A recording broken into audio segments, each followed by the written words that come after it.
My name's Melissa Martini. I'm a licensed massage therapist, and I'm the owner of My Massage Place DC, located in Tenleytown. I've been a practicing massage therapist full-time for 24 years, and I am currently been in DC since 2012. Prior to that, I practiced in Arizona and California, and I had the opportunity to do a 5-week stint in the Philippines teaching massage therapists at a local dive resort. I've always worked with my clients face-to-face, but obviously over the last several months, things have changed. And as I've gotten back to the table with my clients that are my trusted regulars and they trust me, I realized that I can bring massage into your home and we can do it safely and virtually. And it's a way for you to work on your family members and be able to create a relationship around touch and learn how to communicate about touch. So in the past, I've done this with couples in my space, using the massage table, but also showing them how to use props at home to create a situation where they can massage each other and be comfortable and keep themselves safe and not hurt themselves while they're trying to help someone else feel better. Using chairs, desks, ottomans, other type pieces of furniture so that everybody is set up and comfortable. And I have been able to do that, again, face-to-face. Well, I have figured out that it can be done virtually. And what I like to do with my clients when we set up a 1-hour virtual session is we first talk a little bit about the body and where you would want to press and where you wouldn't want to press. And I use some anatomy diagrams, just very basic. It's mostly the parts that are darker red are the parts where there's more soft tissue, the parts that are white or where there's less soft tissue. So don't push on those because it doesn't feel good. And the number one rule for both sides is if it hurts, stop doing it. So if it doesn't feel good when it's being done to you, say something and stop. If it doesn't feel good doing it to someone, say something and stop. Because the point is for everybody to have a positive experience with this. One of the reasons I love working with couples or family members to work on each other is to help work out the communication part of the massage and communicating about touch. I kept hearing, she doesn't use enough pressure. He uses too much pressure.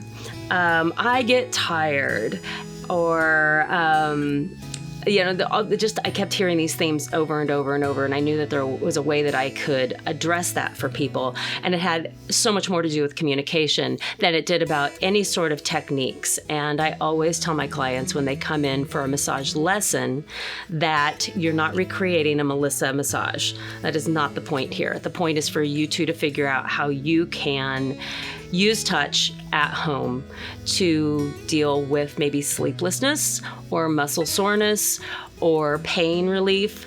And it's just a nice skill to have to be able to use at home so that when you can't get into your massage therapist or to your physical therapist or to your acupuncturist or all the folks that we tend to use for self-care and managing those things, that we can access it.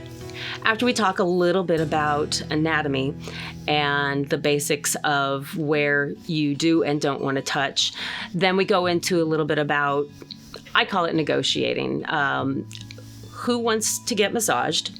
Who's going to give massage?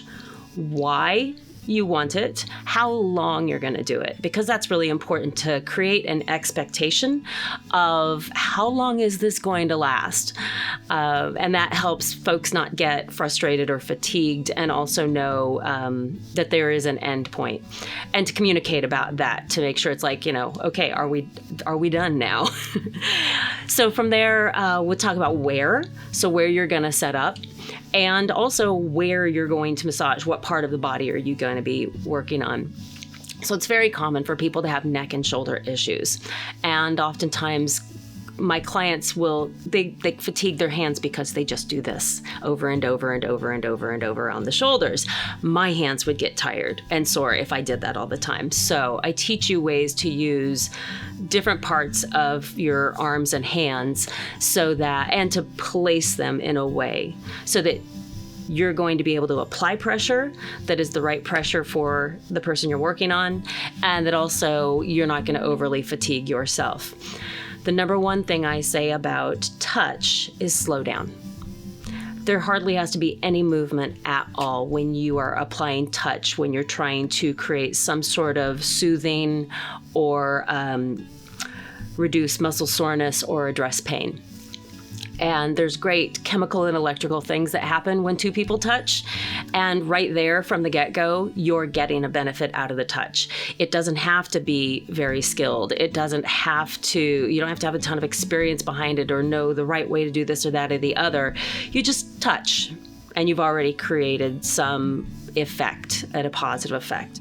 After we've talked a little bit about the negotiation, then I usually will demo to people on one of them. But virtually, we don't have that opportunity. So what I've been able to do is by watching the people who are at home, I can guide them through words and a little bit of demo with my own hands too, just by touching my own arm or placing my hand on the desk or my massage table to demonstrate what I'm talking about how to use their hand, how to line up their body so that they're getting their body weight behind it in a good way. And that way they, teaching them how they can control the pressure through using the whole body instead of just the strength of the hands and the forearms. Because that's really how I am able to do a lot of time at the table, is because I know how to use the strength in my whole body. And I tease that's how I get my ab workout, and that's because I do planks on people all day. So from there, we go into the more specifics of the communication of touch, and it's actually pretty simple. Placement and pressure. And I will repeat, how's that placement? How's that pressure? Slow down. And that's really what a majority of it ends up being, is teaching you how to engage, check on placement, check on pressure, and slow down and breathe. And rinse and repeat, and you just keep doing that. And by doing that, you're likely going to be able to give the person the massage that they want. Which is also an important point. You don't get to give the massage you want. You have to give the massage they want. And this allows you to do that. We will usually address whatever is the number one issue at hand, but it doesn't have to be a pain issue. One of the great things about touch and the way it can be used in the home is for sleep. And so by learning how to talk about what type of touch your person in your home likes, you can design some sort of sleep protocol. Usually it's a softer and a firm and a slower and a more sustained touch. It kind of makes sense when you think about that.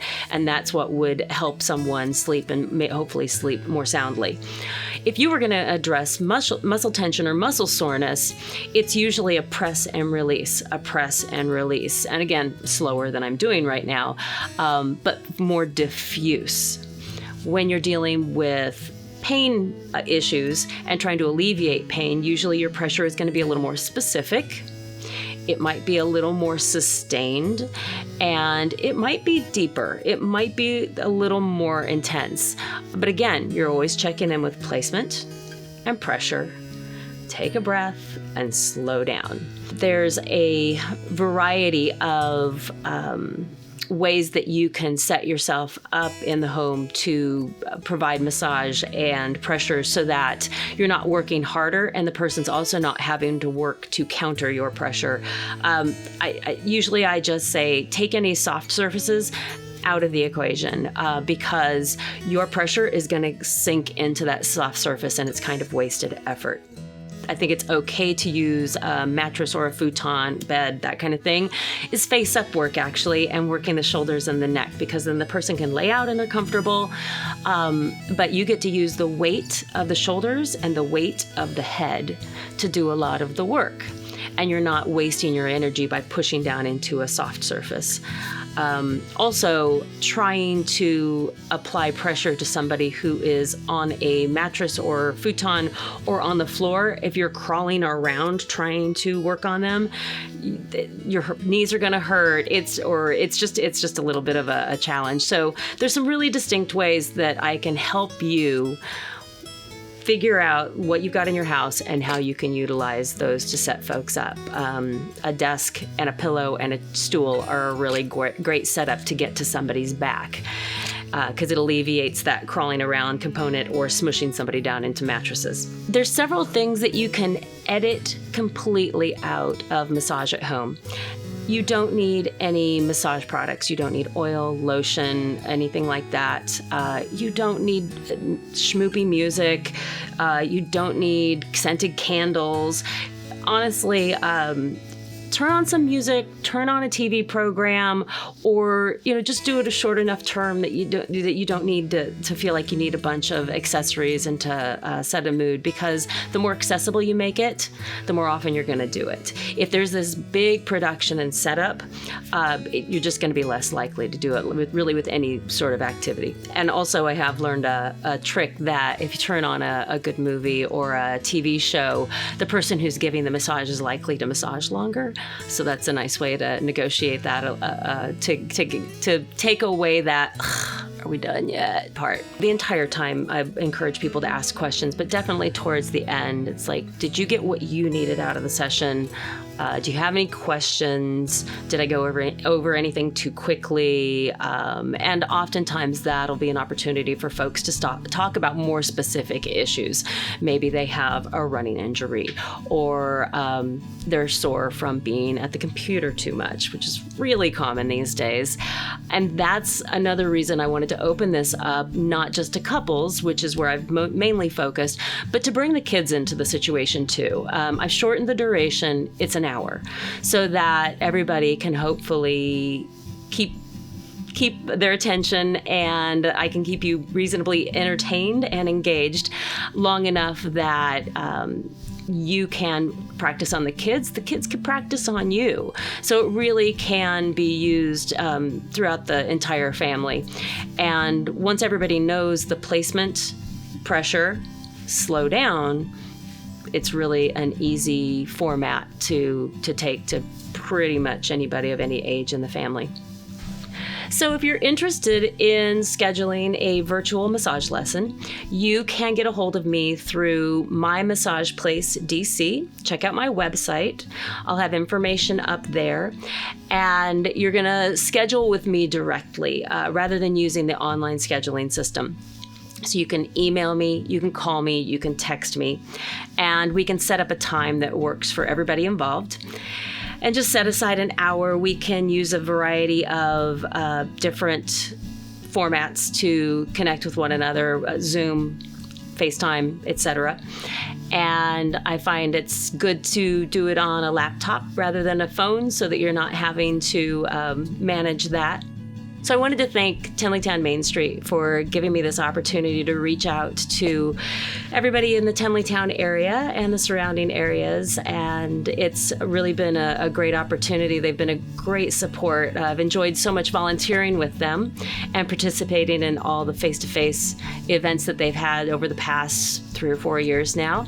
And I'm really glad that they are giving area businesses the opportunity to reach out through video and helping promote us, and just reminds us that we need to support one another locally and make our way through this moving forward. Thank you.